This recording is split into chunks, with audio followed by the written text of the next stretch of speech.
Mes chers compatriotes, bonsoir. Je reviens à notre hebdomadaire chronique dont nous avons pris l'habitude à travers la radio de la communauté de donner notre avis, de donner notre point de vue sur les problématiques qui se posent à notre pays. L'actualité étant assez prenante ces dernières semaines, ces derniers mois, tenir ces échanges hebdomadaires devient de plus en plus difficile, mais on va, on va s'y atteler parce que le devoir nous appelle. Mes chers compatriotes, ce soir, je reviens parce que l'actualité est cruciale. Vous allez, vous allez le, vous allez le découvrir tout à l'heure. Et je vais aller très vite lister les deux pensées du jour que j'ai retenues. La première pensée, mes chers compatriotes, elle s'intitule ainsi: tous les ingrédients pour alimenter un gros incendie sont bien entassés et chacun des protagonistes est dans son coin, briquet en main.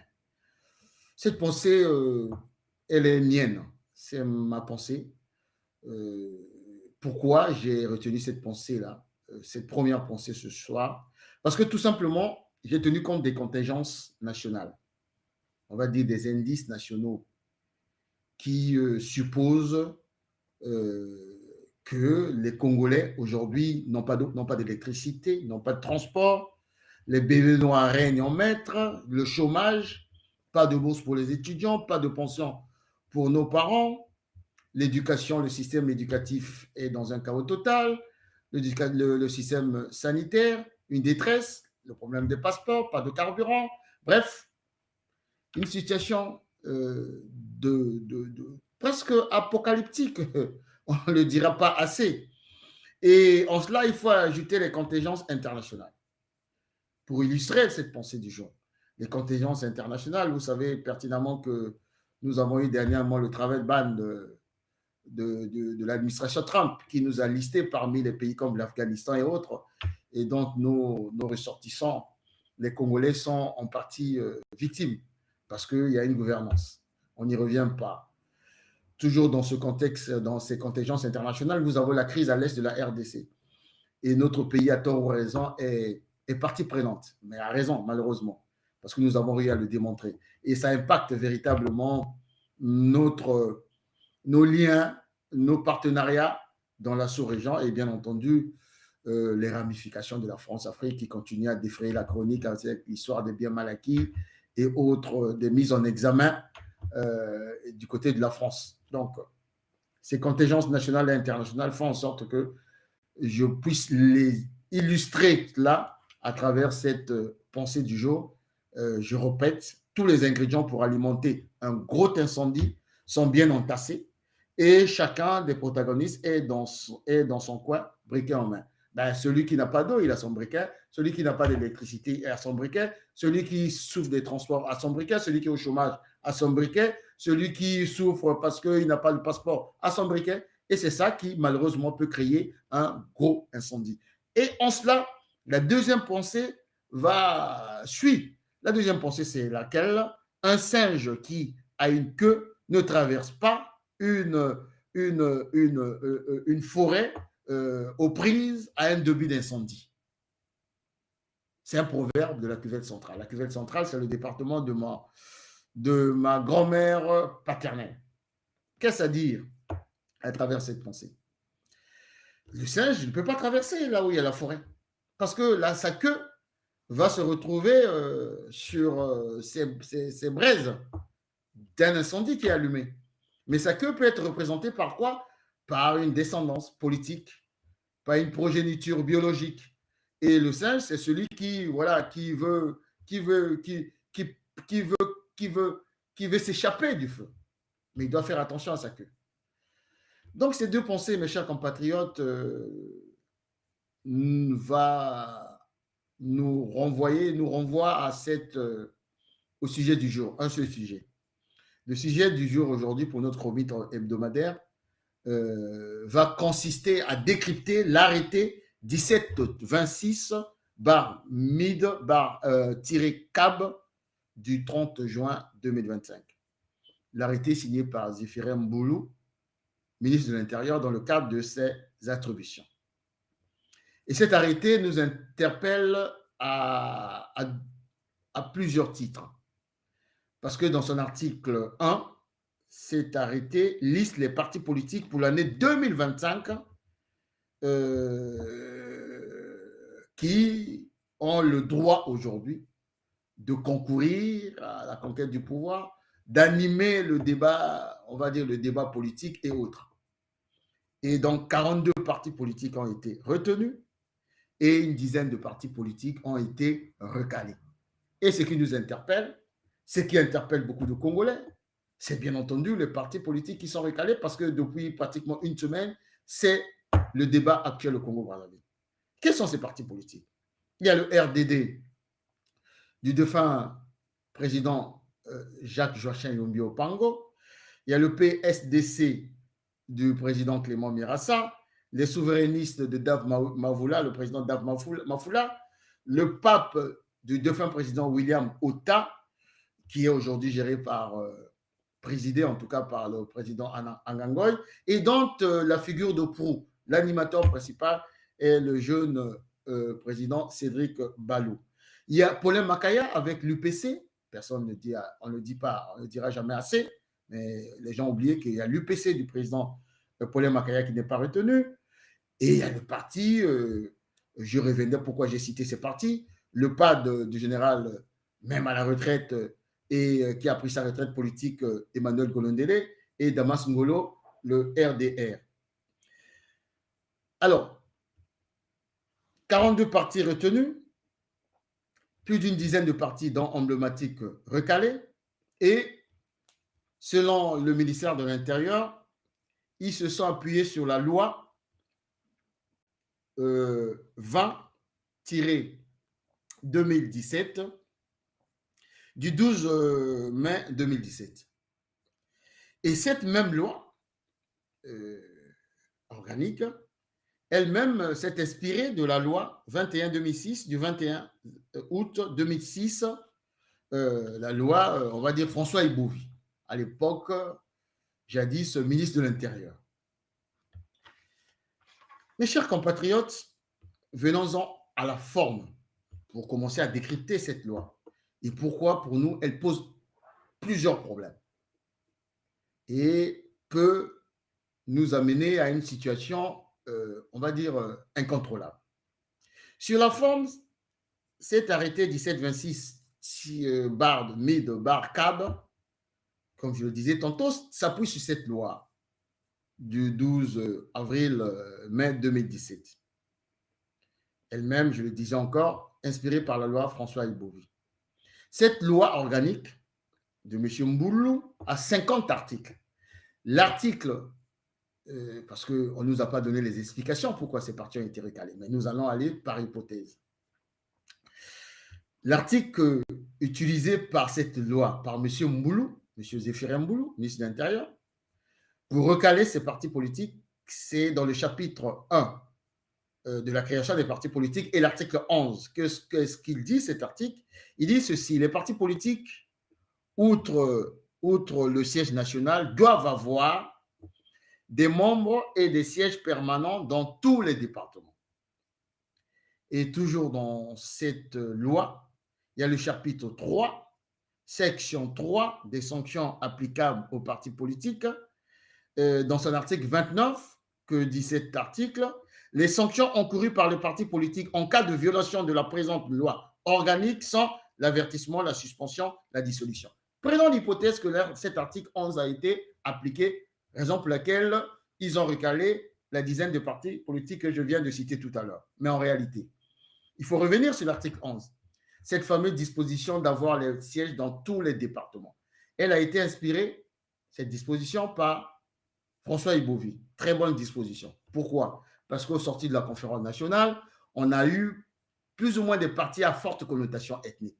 Mais ce n'est que normal pour un pays qui redécouvrait en fait le pluralisme politique. Donc, dans un processus, il y a toujours des étapes où les gens mécaniquement peuvent venir pour rejoindre un parti politique, pas sur sur des bases doctrinales, idéologiques et autres, encore que nous sommes des démocraties véritablement jeunes, on va dire. Mais c'est souvent, malheureusement, au début, dès le départ, dans les années 90, c'est sur une espèce de clientélisme départemental, ethnique, et disons les choses telles qu'elles se sont présentées à cette époque-là. Donc, M. Ibovi voulait réglementer à travers une loi pour pousser les partis politiques à avoir une représentation nationale, et c'est ce qui devait progressivement atténuer ces regroupements sur des bases ethniques, voire familiales. Et bien entendu, dans l'article 29, où on parle des différentes sanctions, l'avertissement, la suspension et la dissolution, si ces partis politiques sont sanctionnés devraient être sanctionnés à travers l'article 11, la représentation dans différents sièges, dans les différents sièges devaient être dans les départements, mais ces partis politiques devraient d'abord passer par la première phase d'avertissement. Est-ce qu'ils ont été avertis? La réponse est non. Est-ce qu'ils ont reçu une notification de suspension? La réponse est non. Est-ce qu'ils ont reçu une disposition de dissolution? La réponse est non. Mais qu'est-ce qui s'est passé? Boum! Ils tombent sur une loi. On dit vous êtes recalé, comme si vous avez fait un concours. Là n'est pas le cas. Mais commençons déjà par égratigner, notifier l'hérésie qui relève, en fait, je dirais même la folie, qui relève de cette loi organique. J'ai fait quelques observations. J'ai listé des partis politiques.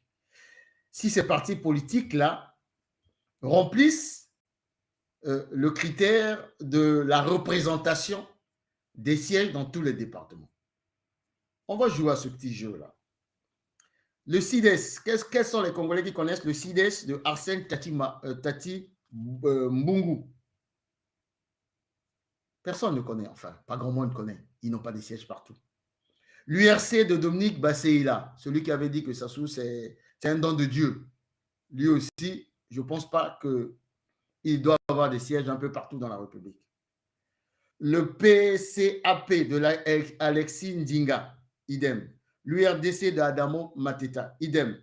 Le PCC d'Abel Ngonjo Mondongo, idem. Le MDD de Brice Mombo, idem. Le PPAD de Nazer Nzaou, idem. Le LCM de Valère Mbani, idem. Le MCDP de Pascal Ngalibo, idem. Le MIS Mizidi Bavunza, idem. J'ai pris juste un échantillon des partis politiques. Je n'ai même pas à chercher s'ils ont des sièges dans tous les départements. La réponse est non, mes chers compatriotes, en réalité. Sur les 42 partis politiques retenus, je suis convaincu d'une chose, que 41 partis politiques, si on applique l'article 11, ne seront pas retenus. Un seul parti va être retenu, c'est le Parti congolais du travail, le PCT de M. Denis Sassou Nguesso. Pourquoi? Parce que tout simplement, le parti PCT, parti au pouvoir, de plus en plus parti État, est l'opérateur politique historique du Congo-Brazzaville.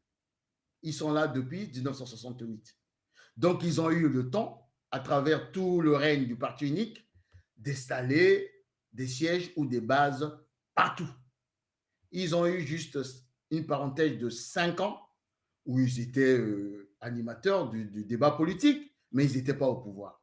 Ils sont revenus, ils ont tous les pouvoirs, donc ils ont eu le temps de construire des sièges partout, d'avoir des implantations partout, avec malheureusement deux fois, plus souvent, l'argent du contribuable congolais, l'argent de l'État. Parce que tout le monde sait que le parti politique, le secrétariat national du parti politique, ces gens-là sont salariés avec l'argent du contribuable congolais. Les secrétaires nationaux sont salariés avec l'argent du contribuable congolais. Donc, en tant qu'opérateur politique historique, ce n'est que normal qu'ils se retrouvent avec des sièges partout. Donc, en réalité, la raison fondamentale, ce n'est pas l'article 11 qui s'est appliqué. Les raisons sont ailleurs. Nous allons les découvrir lorsque nous allons décrypter le fond. Mais pour conclure sur la forme, la conclusion pour nous est laquelle? Nous sommes arrivés à cette conclusion. L'arrêté de M. Zéphirin Mboulou, ministre de l'Intérieur, est illégal. Cet arrêté est teinté de forfaiture et voire d'une espèce de tyrannie rampante. En réalité, on est en train de vouloir nous légiférer un parti État qui ne dit pas son nom.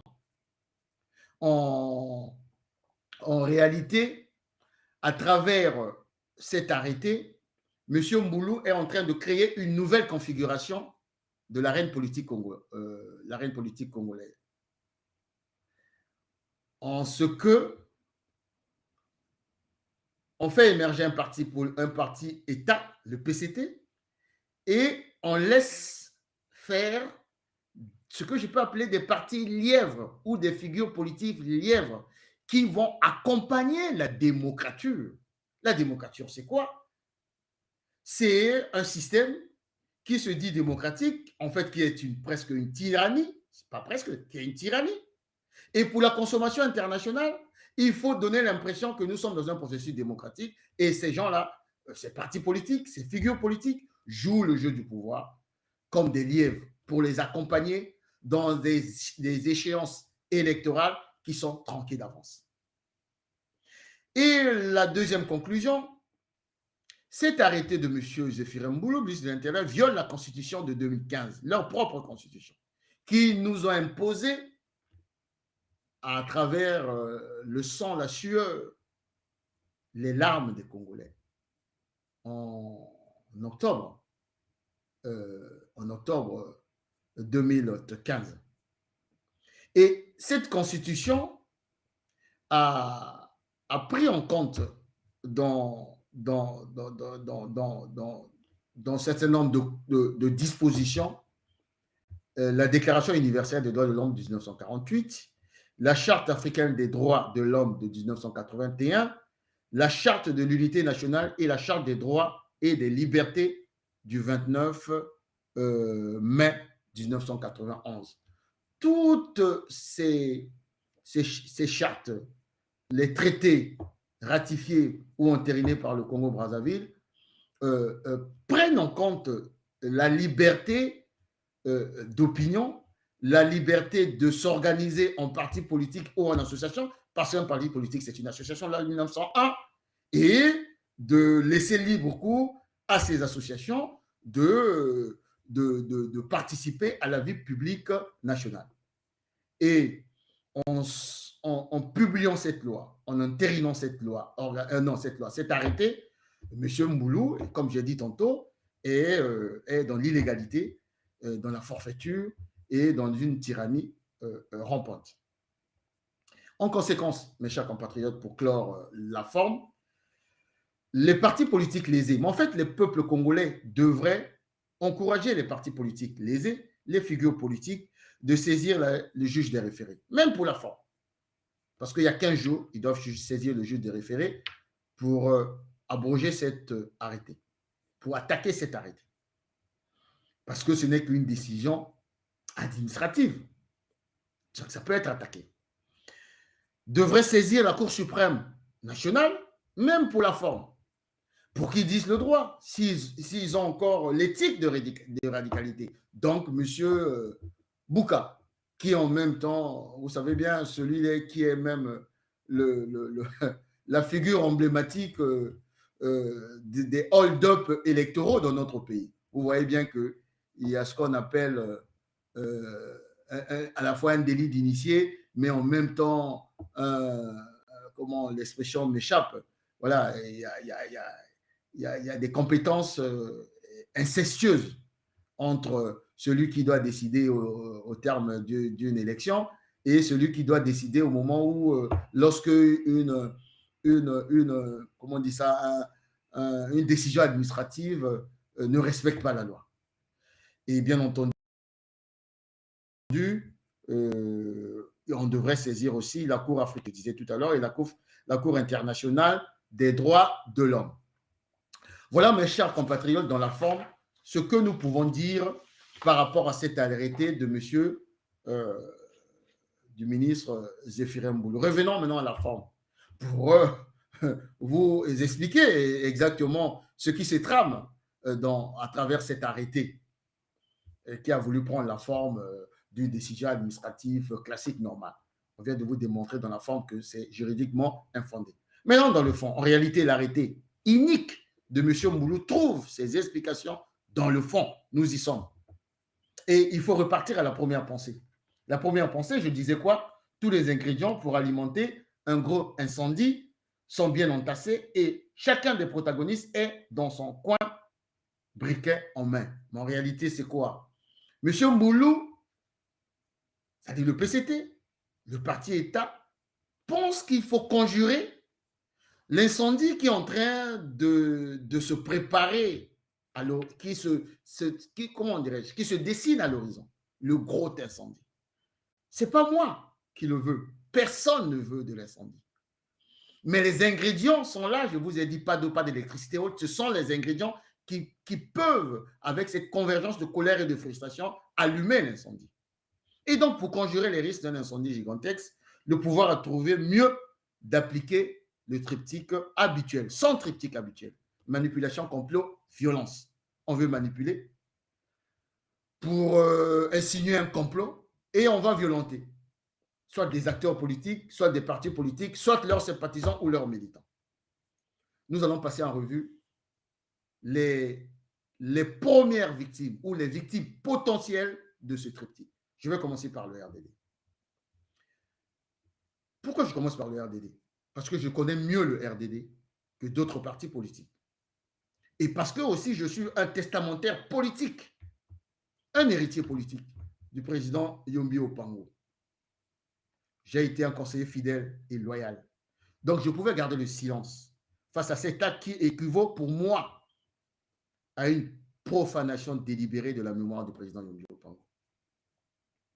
Mes chers compatriotes, le RDD de Yombi Opango, comme le PCT de Denis Sassou Nguesso, l'UPADES du défunt président Pascal Lissouba, le MCDDI du défunt président Bernard Kolela, le RDPS du président Jean-Pierre Tister Chikaya, l'UFD du président Charles Ganao, tous ne sont plus de ce monde. Ces 6 partis politiques ont constitué en fait le socle lors du déclenchement du processus démocratique dans les années 89 et 90 de notre pays. Je n'ai pas oublié le PSDC du président Clément Mirassa. Mais là, je parle des partis politiques et des figures emblématiques à cette époque, 89-90. Donc, mes chers compatriotes, suspendre ou dissoudre le RDD ne peut être qu'une volonté venue du sommet, je pense bien. Au regard de la charge historique, émotionnelle, que peut constituer la suspension, la dissolution du RDD. Donc, c'est une tentative d'entériner la mort d'un homme, la deuxième mort d'un homme, Yombi Opango. Définitivement, on veut entériner sa deuxième mort. Comme de manière sournoise, insidieuse, on est en train de faire disparaître de la mémoire collective le président Fulbert Yolo. On est en train de faire disparaître de la mémoire collective des Congolais le président Massamba Deba. Ils sont en train de faire disparaître de la mémoire collective congolaise le président Marien Ngouabi. Ils sont en train de vouloir faire disparaître de la mémoire collective congolaise le président Pascal Lissouba. Mes chers compatriotes, aucun peuple, aucune nation ne peut vivre, tracer une perspective sans une conscience historique. Mais cette conscience historique, nous pouvons aussi la forger à travers les éminentes personnalités que je viens de citer, qui, à une certaine période, ont occupé des fonctions, ont contribué à l'édification, à la construction nationale. Mes chers compatriotes, Yombi Opango, peut-on enterrer un homme qui a connu, j'allais dire, tous les postes militaires et politiques de notre pays, et beaucoup qui ont participé ou qui ont contribué à cette forfaiture à travers cet arrêté, beaucoup ont connu leur ascension, leur visibilité, ont obtenu des statuts grâce au général Jacques Joachim Yombi Opango. Mes chers compatriotes, dissoudre ou suspendre le RDD, c'est tenter d'enterrer les valeurs d'ordre, de discipline, de travail bien fait, d'excellence que incarnait le président Denis Sassou Nguesso. Ces valeurs qui constituent l'ADN du RDD. Et Yombi disait, le RDD de Yombi Opango est mort. Vive le RDD des militants, des sympathisants et des Congolais qui vont s'approprier ces valeurs d'ordre, de discipline, de travail, d'excellence. Et moi, Guy Mafimba, je me suis approprié ces valeurs. Et nous sommes nombreux, du Poul à la Bouenda, en passant par le Niari, la Lekoumou, la Cuvette centrale, la Sanga, la Likwala. Nous sommes nombreux, cadres militaires ou civils, à avoir de s'être approprié ces valeurs.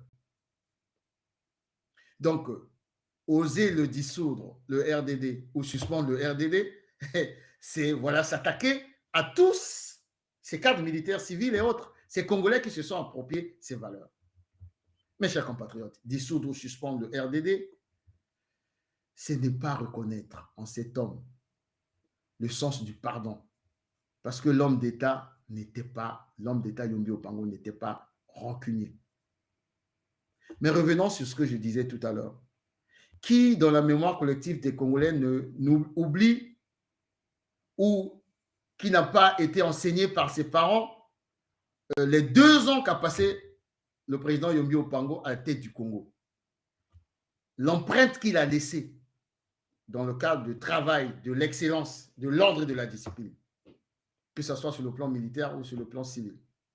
Donc, on ne peut pas. Et pour revenir à ce que je disais tout à l'heure, c'est-à-dire l'homme d'État qui a fait du pardon quasiment un référentiel divin, en ce sens que Yombi Opango, qui a connu la prison de manière arbitraire, jamais passé devant un procès, il n'a jamais su qu'est-ce qu'on lui a reproché, il est sorti de prison, il a pardonné à ses bourreaux. Même lorsqu'il a pris la primature, donc il avait les moyens de l'État, les leviers de l'État, pour prendre une posture de revanchard, il n'a jamais pris cette posture de revanchard. Une indiscrétion. J'ai vu Yombi Opango ici en France, Premier ministre du président Pascal Lissouba, se préoccuper du sort des Congolais qui avaient pris le chemin de l'exil, notamment les dirigeants politiques de l'époque du PCT. Parce que lorsqu'il avait l'information que certains étaient en train de, entre guillemets, de frauder le métro, ou lorsque le président Sassou Nguesso n'avait pas ses plaques diplomatiques au regard de son statut d'ancien chef d'État, c'était une préoccupation pour lui, qu'il a partagé au président Lissouba pour que ces choses-là soient réglées, parce que ça va de l'image du Congo-Brazzaville, de ne pas voir ces anciens dirigeants se pavaner dans une espèce de détresse à l'étranger. Le même Yombi Opango, en exil. Et je sais comment certains au pouvoir se sont emmanœuvrés pour qu'ils ne puissent ne jamais obtenir un visa Schengen afin de venir poursuivre son exil en France, là où il a son domicile, et surtout suivre des traitements appropriés à sa santé qui était devenue de plus en plus déclinante. Et moi qui vous parle, pour une fois, je dois sortir de ma réserve. J'ai contribué avec d'autres compatriotes dont je citerai le nom, mon frère Guy Bonaventure Mbaya, Guy Mbaya plutôt, mon frère Kibouilou, qui est à Brazzaville. Nous avons contribué à avoir un visa Schengen en Allemagne pour le président Yombi Opango, parce que Paris avait refusé sur injonction de Brazzaville de ne pas accorder un visa Schengen au président Yombi Opango. Malgré cela, je vais y revenir tout à l'heure, il a pardonné une fois à Paris et il s'est lancé dans la voie du dialogue et de la réconciliation, malgré toutes ces privations. Et j'y viens. Dissoudre ou suspendre le RDD, c'est vouloir effacer dans la conscience collective congolaise cette dimension d'homme d'État qu'il incarnait, c'est-à-dire Jacques-Joachim Yombi Opango. Cette dimension qui consistait à prôner à tout moment, à tout bout de champ, le dialogue. Et il a toujours dit, et il me l'a répété, je suis un homme, je suis un militaire, je suis un officier général, mais je n'aime pas les armes. Pas un piètre officier général, mais parce qu'il a estimé que l'armée n'est pas là pour brimer le peuple. L'armée n'est pas là pour... les armes ne sont pas là pour être utilisées pour reconquérir le pouvoir et occasionner des morts. Il a prôné le dialogue. Et ça, je peux vous le dire, une fois à Paris, dans le cadre d'une dynamique qu'il avait lancée sur la place de Paris, au sein de la diaspora, je prends un témoin, celui qui était avec moi tout le temps, Georges Oboba. Nous étions 2 conseillers, le président Yombi Opango. Nous avons managé, parce que le président Yombi avait reçu mandat du président Pascal Lissouba et du président Bernard Kolela depuis Ouagadougou. Je prends à témoin le ministre Benoît Koukébédé, qui a été l'organisateur de cette rencontre des 3, entre guillemets, dignitaires de l'ex-Erdune, avec la facilitation du président François Compaoré et de celui qui est malheureusement en prison aujourd'hui, Diendéré. Nous nous sommes retrouvés à Ouagadougou pour trouver les voies et moyens de dialoguer. Et le président Yombi Opango a reçu mandat des 2 autres pour venir sur la place de Paris à travers le visa que nous avons réussi à lui avoir et de travailler pour la réconciliation et le dialogue dans notre pays. C'est ce qui fut fait. Et je prends un témoin. À Ouagadougou, je prends un témoin Ilo Mompouya. À Ouagadougou, je prends un témoin Landry Kolela. À Ouagadougou, j'ai dit tout à l'heure Benoît Koukélé et d'autres encore, les Paulin Makaya qui étaient du côté d'Abidjan, mais qui connaissent cette phase essentielle dans l'histoire politique de notre pays pour faire taire les armes qui tonnaient encore du côté du Poul. Donc, arrivé à Paris, avec la facilitation de pasteur de Clermont, avec la facilitation du pasteur de Clermont lui-même, avec l'aide du côté de l'Élysée, à travers le secrétaire général de Villepin, le conseiller Afrique de l'Élysée, M. Bonnecorse, je citerai Kitemo, Prince Kitemo. Nous avons fait en sorte que le dialogue puisse être enclenché. Et moi, la modeste personne qui vous parle aux côtés du président Yombi Opango et de Georges Oboba, nous étions les 2, je n'oublierai pas mon cher ami et frère défunt Mbemba, nous avons fait en sorte que une rencontre se passe entre M. Denis Sassou Nguesso, le président Denis Sassou Nguesso et Yombi Opango.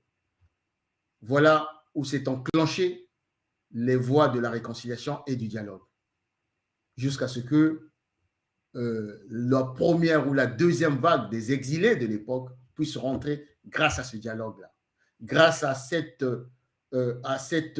posture tactique du président Yombi de prôner le dialogue, de s'humilier afin de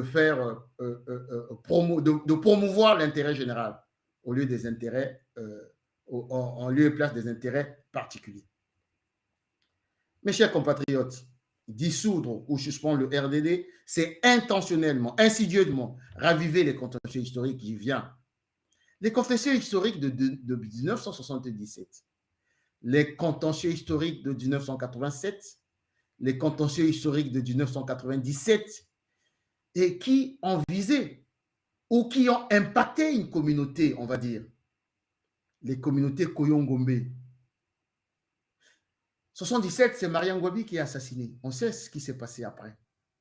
87, c'est la traque d'Anga. Je ne reviens pas dans les détails. On sait ce qui s'est passé à Rwando. 97, c'est le déclenchement de la crise grave d'une tentative de coup d'État et qui s'est transformée quasiment en guerre civile. Donc, suspendre ou dissoudre le RDD, c'est raviver ces contentieux historiques-là.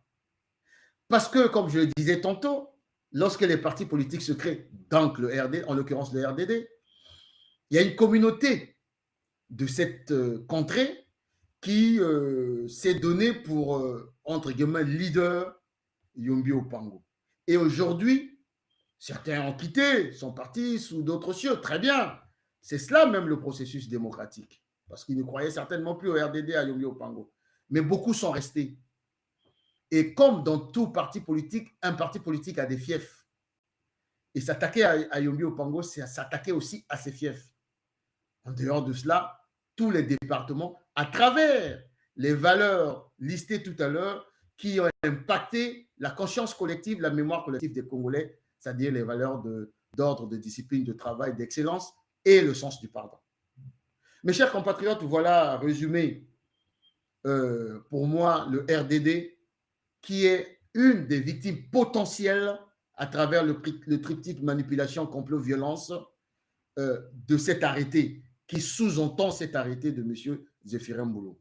Je vais aller très vite maintenant pour les autres partis politiques. Le PSDC de Clément Mirassa. Qui est Clément Mirassa? Qui oublie que Clément Mirassa, ça a été une des figures emblématiques du PCT, parti unique, à travers son expertise, à travers son côté tribun, à travers son engagement politique réel dans le sens du progrès, comme le dictait la doctrine du PCT à l'époque. Et Clément Mirassa a fait la prison avant la conférence nationale pour avoir été de ceux-là qui ont contribué à la liberté, ont contribué à comment dirais-je, à l'organisation de la conférence nationale souveraine. Et depuis 2014-2015, et bien avant, le président Mirassa est resté constant dans l'opposition à travers plusieurs coalitions. Mais comme le RDD, le PSDC de Clément Mirassa ont une légitimité historique parce que ces partis politiques sont nés au lendemain, avant ou pendant la conférence nationale.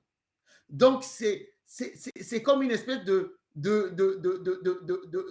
de naissance qu'ils ont. Et cet acte de naissance-là, c'est leur ADN. Et aujourd'hui, on leur dit, vous n'êtes plus nés en 90 ou en 91 ou en 89. Vous devez disparaître. C'est de l'arbitraire, c'est de la forfaiture, c'est inique. Donc, s'attaquer à Clément Mirassa, c'est tout simplement se dire, il faut éliminer, il faut neutraliser toutes les figures politiques ou les partis politiques qui veulent concourir à la conquête du pouvoir et surtout qui échappent au contrôle du PCT parti État et qui ne sont pas manifestement les lièvres que voudrait avoir le Parti congolais du travail pour animer la démocrature.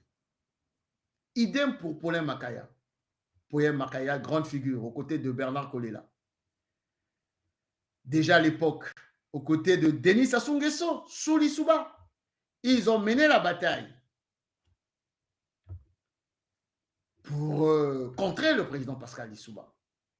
Jeune à l'époque, Paulin Makaya, qui est de ma génération, est resté constant. Paulin Makaya se retrouve en exil avec Bernard Kolela. Il a joué le rôle qu'il avait en tant que directeur de cabinet. Paulin Makaya, lorsque M. Kolela décide de rentrer, il prend ses responsabilités parce qu'il avait estimé que les contours d'une réconciliation, d'un dialogue n'étaient pas réunis. Il est resté en exil. Il a créé son parti politique une fois rentré au Congo, l'UPC. Ce parti politique, je le dis souvent, est l'un des mieux structurés au Congo-Brazzaville, en République du Congo, disons-le comme ça. Mais pourquoi s'attaquer à l'UPC de Paulin Makaya? On sait, il a fait la prison, il a été traqué. Aujourd'hui, il se retrouve plus ou moins en exil, à Londres, du côté de Londres. Mais il est écarté. On sait pourquoi. Parce qu'il ne fait pas partie des lièvres. Le pape de William Ota, grande figure de l'époque, pendant la transition, il a occupé des fonctions ministérielles. Pascal Lissouba. Et jusqu'à ce que, au niveau de la diaspora, c'était un référentiel, une référence pour les jeunes générations, à travers sa constante, à travers sa colonne vertébrale, à travers son éthique de responsabilité, à travers sa radicalité éthique, pour animer le débat politique, et un débat sain.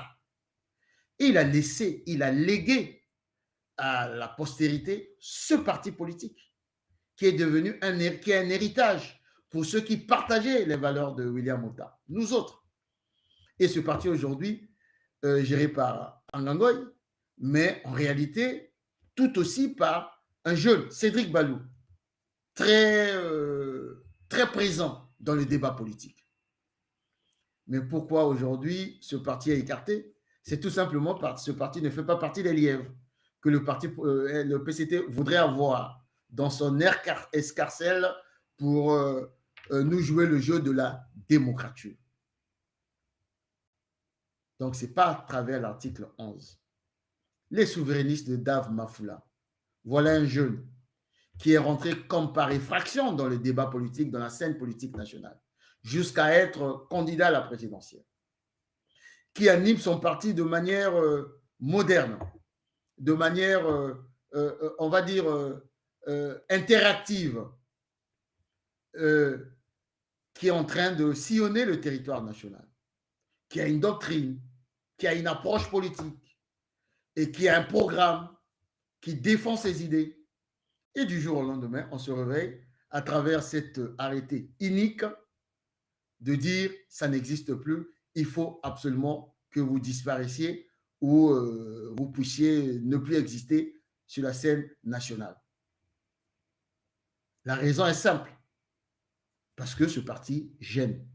Parce que ce parti est audible auprès de tous ceux qui ont des briquets aujourd'hui. Briquets pour allumer un incendie.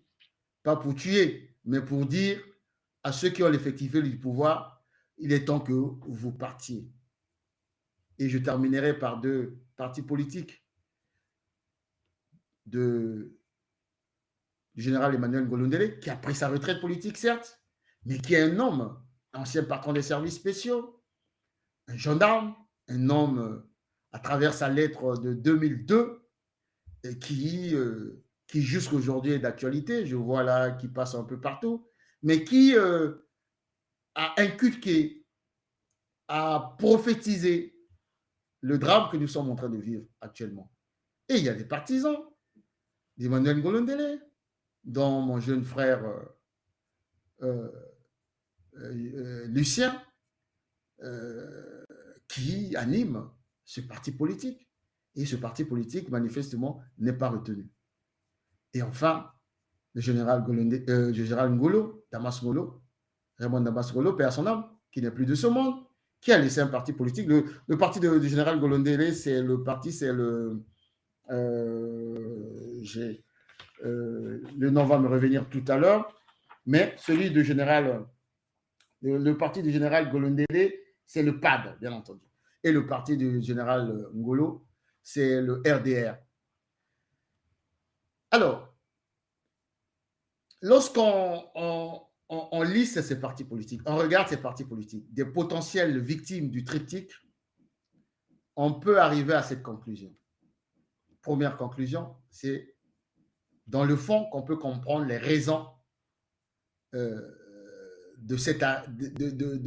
raisons véritables de cet arrêté, en fait, l'agenda caché de cet arrêté qui consiste à neutraliser à travers le triptyque manipulation, complot, violence. Il faut l'insister, violence.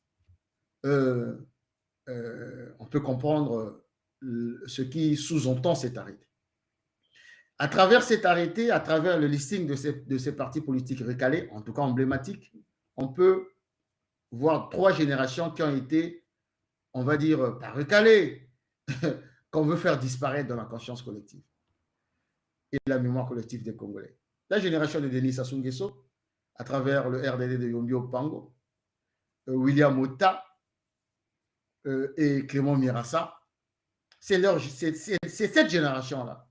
Et cette génération, il y a des gens qui ont eu à dire non. William Ota, Mirassa, Yombi n'est plus de ce monde, mais les partisans de Yombi, notamment mon frère Jean-Jacques Yombi Opango, qui a pris les rênes de ce parti politique, sont en train de réactiver, peut-être pas avec la même manière, les valeurs qui sous-entendent, par exemple, le RDD. Et aujourd'hui, il fallait absolument neutraliser ces partis politiques et mieux, notamment pour Yombi Opango, je ne le dirai pas assez, il y a une tentative de profanation de sa mémoire. Et ça, on ne peut l'accepter. Moi, Guy Mafimba, je ne peux l'accepter. Deuxième génération, c'est notre génération, qui est frappée à travers un homme qui a dit non, Paulin Makaya, de l'UPC. Paulin Makaya a dit non. Et aujourd'hui, il est devenu un potentiel adversaire qu'il faut neutraliser, malgré le fait qu'il soit à l'extérieur. Mais il faut se prémunir de ceux qui ne reviennent pas dans l'arène politique. Donc, il faut trouver les voies et moyens pour l'écarter définitivement. Et enfin, la dernière génération, c'est les fils, non pas les fils, nous sommes les fils de Denis Sassou Nguesso. C'est les petits-fils de Denis Sassou Nguesso. C'est la génération de Balou, la génération de Daf Mafoula. Donc, M. Denis Sassou Nguesso est en contradiction, sinon le PCT et le pouvoir sont en contradiction avec 3 générations. 3 générations. Est-ce que, chers compatriotes, je termine là-dessus, à travers cet arrêté, il ne faudrait pas que M. Denis Sassou Nguesso prenne conscience du fait que le Congo est à la croisée des chemins, dans une conflictualité mondiale qui n'est plus à démontrer, tant sur le plan sous-régional, régional, africain, international. Aujourd'hui, voyez-vous, au Soudan, il y a une guerre qui dure depuis plus de 2 ans. Les gens sont en train de se taper dessus, mais systématiquement. Les impérialismes, qu'est-ce qu'ils font? Ils sécurisent le Soudan utile. Ils vont continuer à exploiter les richesses et vous allez continuer à vous taper dessus. Passez-moi le terme, ils s'en foutent. Le Congo est à la croisée des chemins, pourquoi? Parce que l'État congolais est affaibli. L'État congolais est endetté. L'État congolais n'est plus structuré. Il n'y a plus un espoir de 99% des Congolais. Je n'exagère pas. Plus un espoir de 99% des Congolais pour la politique qui est menée actuellement à l'égard de ceux qui ont l'effectivité du pouvoir actuellement. Donc, en étant à la croisée des chemins, et M. Denis Sassou Nguesso, qui a les leviers du pouvoir, c'est lui seul qui a les leviers du pouvoir, doit comprendre une chose, que nombreux de ses partisans, nombreux des écuries qui l'entourent, ont pris Denis Sassou Nguesso, M. Denis Sassou Nguesso, le chef de l'État, comme leur assurance vie, pour continuer à préserver leurs privilèges, pour continuer à voler, pour continuer à piller, pour continuer à entretenir l'incompétence à la tête de notre pays. Je vais prendre l'expression de mon jeune frère Yamomo, pour les intimes, qui nous demande de faire le pari de l'intelligence. Je vais me rattacher à la dynamique citoyenne projet commun pour la renaissance du Congo que je coordonne avec un certain nombre d'orateurs, de partisans, qui appellent qui a sonné le temps du devoir et appelle à un sursaut patriotique. Et dans le manifeste que nous avons publié le 29 mars 2025, dans une lettre ouverte que nous avons adressée au président Denis Sassou Nguesso tout récemment, à peine vendredi, que nous avons déposé à son bureau, nous avons appelé à un dialogue national qui devait être précédé par la libération des prisonniers politiques André Okombi Salissa et Jean-Marie Michel Mokoko. Parce que le Congo a la croisée des chemins.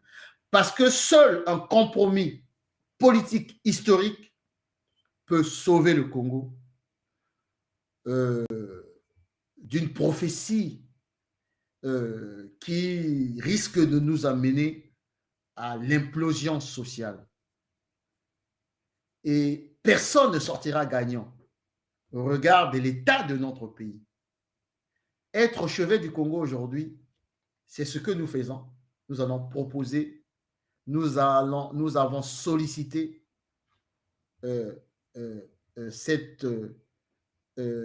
la mise en œuvre d'un compromis politique historique qui passe par la libération des prisonniers politiques, une concertation nationale, et nous allons convoquer le génie créateur, l'intelligence, les énergies des Congolais pour regarder quelle voie suivre afin de faire en sorte que la politique, ou faire la politique dans notre pays, ne soit pas synonyme de la destruction, mais plutôt de la construction nationale. Et chaque fils, chaque fille et fils de notre pays est en droit d'apporter sa pierre à l'édifice de la construction nationale. C'est sur ces mots, mes chers compatriotes, que je termine cette chronique, certainement longue, mais ça valait la peine parce que les temps qui arrivent sont cruciaux pour notre pays. Je vous remercie pour votre attention. À tous, à toutes et à tous, je vous demande de partager et je souhaite qu'il y ait des amendements, des suggestions pour que tous, on se donne la main pour construire le Congo éternel, le Congo de demain, le Congo de nos ancêtres. Je vous remercie. À bientôt.